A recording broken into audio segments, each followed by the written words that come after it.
আপন ভাইয়ের বোনের ফুফুর ইত্যাদি সম্পদ নয়ছয় করার কোনো অধিকার নেই। ওই লোক জালেম, ওই লোক একেবারে নিকৃষ্ট, একদম নিকৃষ্ট, একদম পচা মানুষ, একেবারে শ্রেষ্ঠ জালেম যে আপন জনের হক নষ্ট করে, আপন জনের হক নষ্ট করে।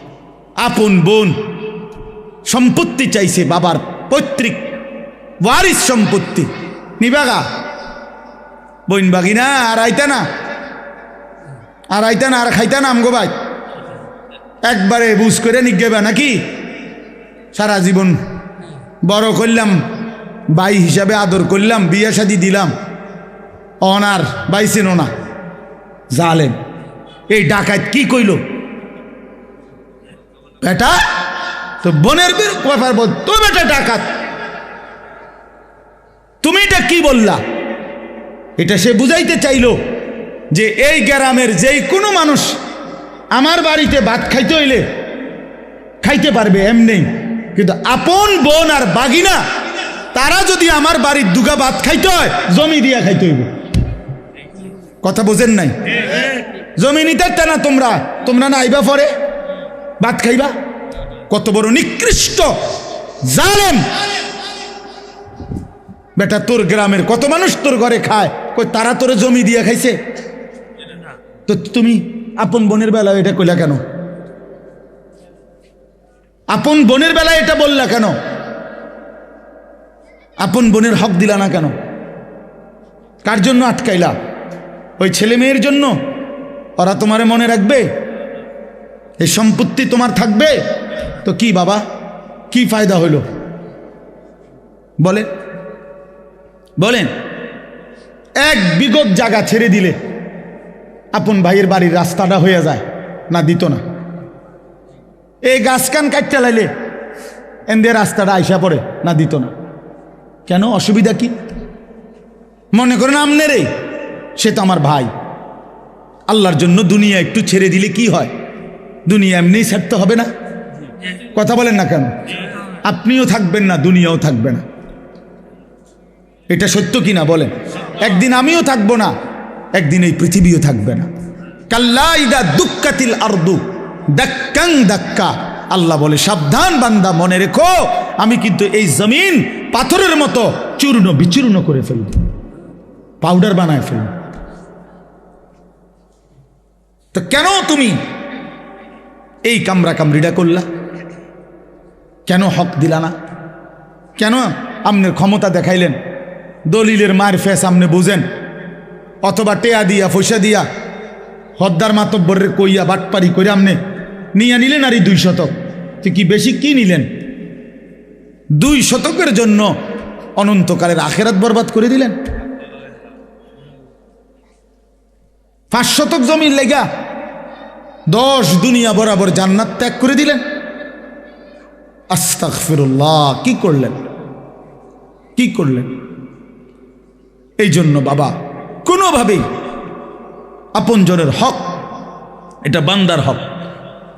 বান্দা এক বাপ মারা যাওয়ার পরে বাপের কিনা যদি 1 কেজি লবণ নুন থাকে ঘরে, আল্লাহর কসম ভাই বোন সবার উপরে শরীয়ত সম্মতভাবে এই নুন বন্টন করে দেওয়া ফরজ। এটাই শরীয়ত। নুন, নুন, জি জি, লবণ। আপনি তো হুদা মনে করছেন জমিন। বাড়ির ভিটা, এই যে বসত ভিটা যেটা, এটা 100 বোনের হক, ভাই বোন সবার হক।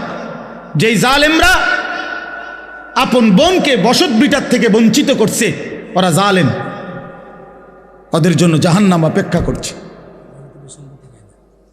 এটা নিজেরা কোত্থেকে এই গাঁজাখুরি কথা কোত্থেকে বানাইছে জিজ্ঞাসা করো। বলেন মিয়া, এখন প্রতিবাদ করেন। আমি আর কোনোদিন আসতাম না আপনার এলাকায়। কি হয়েছে? কথা বলেন না। আর কোনোদিন নাহলে আসলাম না। আর কি, আপনি বাঁচবেন কয়দিন, আমি আর বাঁচবো কয়দিন? বলেন বাবা, আপনি বাঁচবেন কয়দিন, আমি বাঁচবো কয়দিন? কে বানায় নিল এই কথা যে আপন বসত বিটায় বোনেরা পায় না। এত বড় মিথ্যা কথা, গাঁজাখুরি কথা আসমানের নিচে জমিনের উপরে পৃথিবীর কোনো কিতাবে নাই। এই সমাজের বানানো কথা এটা।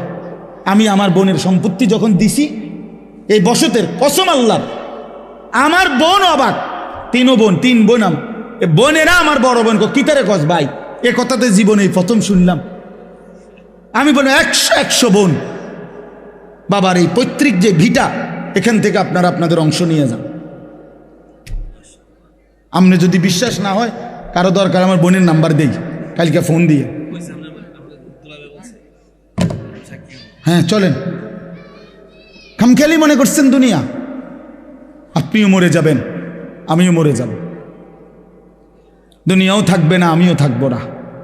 তো হিসাব দিতে হবে না? কথা বলেন না কেন? তো কি মনে করছেন আখেরাত?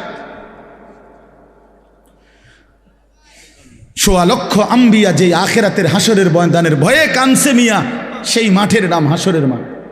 1.25 লক্ষ নবী, আদম থেকে রসুল সাল্লাল্লাহু আলাইহি সাল্লাম পর্যন্ত হাসরের মাঠের ভয়ে কানছে। রব্বি লা তুখজিনি ইয়াওমা ইউবাসুন ইয়াওমা লা ইয়ানফাউ ওয়ালা মালুন ওয়ালা বানুন। এই যে ইব্রাহিম নবী বলছে, আল্লাহ হাসরের ওই কঠিন ময়দানে আমি ইব্রাহিম রে বেইজ্জতি করেন না, দোয়া করছি। আপনার কাছে হয়তো মনে হইব এখন, হুজুর ইডি কইয়া ওনার ফেঁস লাগাইল সমাজটার মধ্যে। হ্যাঁ, আমি এক জায়গায় বিয়ার সুন্নত তরিকা বলছি, আর হুজুর অনিডি নতুন করে কইয়া ফেঁস লাগাইন না। রাসূলুল্লাহ সাল্লাল্লাহু আলাইহি সাল্লামের সুন্নত বিবাহ কিভাবে হবে এটা আমি বলাতে বললো যে এটা ফেঁস লাগাইন না, কথা কইেন নন, যে এমনি চলছে এমনি চলতে দেন। যে বেটা বলছে বেটার এখানে টাই পরা, স্যুট পরা, পরে আমি বললাম আঙ্কেল অবশ্যই আমি ফেঁস লাগানো ঠিক হবে না, এই জন্য আমি দয়া করে বিয়েটা পড়াইলাম না, আমনে মেহেরবানি করে বিয়েটা পড়ান। বাবুরে আমি দুগা ভাত খেতে মাইছি, ভাত আল্লাহর রহমতে খাইছি, খানা শেষ হয়ে গেছে, আমি যাই। এইবার হুজুর আমরা কি আর ইডি ফারি? তা আমি এতক্ষণ পণ্ডিতি করলেন কেন বেটা ফাজিল? কথা বলেন, আমনে না কইলেন, আমি আমারটা কইলে ফ্যাঁস লাগবো সমাজে, তো আমনেরটা করে আমনে বিয়ে পড়ো, আমার সমস্যা কি? আমি তো ভাত খাইছি, দইও খাইয়া লাইছি, আমার বুঝ হইয়া গেছে, আমি যে খানার বুঝ পাইছি তো সারছে। তো এই হজরত শোয়াইব আলাইহিস সালামের জাতি, আল্লাহ তাআলা এই জাতিকেও ধ্বংস করে দিছে। আসমানি এক ফেরেশতা আইসা আল্লাহর হুকুমে ফজরের ওয়াক্তে শোয়াইব আলাইহিস সালামের জাতির এলাকায় একটা বিকট চিৎকার দিছে, এক আওয়াজে পুরা কওম ফাসবাহু ফি দারিহিম জাসিমিন, সকলেই তাদের নিজ নিজ ঘরে উপুর হইয়া পইরা ওইখানেই মারা গেছে। এই অবাধ্য জাতি শোয়াইব আলাইহিস সালামের কওম, তাদের বড় অপরাধ ছিল, মেইন অপরাধ ছিল তারা ওজনে কম দিত।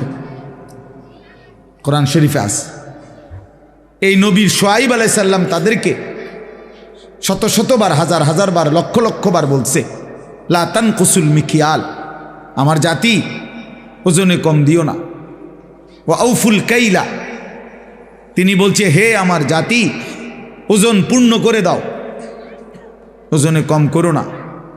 ইন্নী আখাফু আলাইকুম আযাবা ইয়াউমিন আযীম, আমি তোমাদের উপরে বড় ভয়ানক আযাবের ভয় করছি। তোমরা যেভাবে মানুষকে ঠকাচ্ছ, ও চিরেই তোমাদের উপরে বড় সড়ো আযাব আসবে। এই কথা কোরআনে আছে, উনি বারবার বলছে, কিন্তু নাফরমান জাতি পাত্তা দেয় না। একদিন সত্যি সত্যি আল্লাহ তাআলা ফেরেশতা পাঠিয়ে বিকট চিৎকার দিয়ে ফেরেশতার এক আওয়াজে পুরা জাতি শেষ। আর ভোরবেলা তারা কেউ আর জাগে নাই। তাহলে আমার বলার উদ্দেশ্য হলো এটা, ওজনে কম না দেওয়া। অসংখ্য ব্যবসায়ী এই তার পণ্যের মধ্যে ওজনের মধ্যে কম দেয়, ঠকায়, এটা একটা নিকৃষ্ট পাপ, জুলুম। এই ব্যক্তির জন্য জাহান্নাম। আল্লাহ নবী সাল্লাল্লাহু আলাইহি ওয়াসাল্লাম বলছেন, আত-তাজিরুস সাদুকুল আমিন মা'আন নাবিয়্যিন ওয়াস সিদ্দিকিন ওয়াস শুহাদা ওয়াস সালিহিন। যেই ব্যবসায়ীর মধ্যে দুইটা গুণ আছে, এক নাম্বার সাদুক, যে সব অবস্থায় সত্য বলে, চিনা অচেনা সবার সামনে। দুই নাম্বার হলো আল আমিন, বিশ্বস্ত, কাউকে ঠকায় না, পরিচিত অপরিচিত কাউকেই না।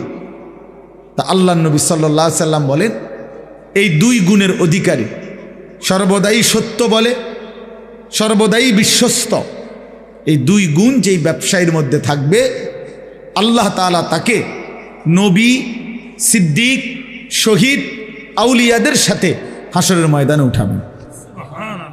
আজকের ভিডিওটি আপনাদের কাছে কেমন লেগেছে? আজকের ভিডিওটি যদি ভালো লেগে থাকে তাহলে চ্যানেলটি সাবস্ক্রাইব করে আমাদের সাথেই থাকুন।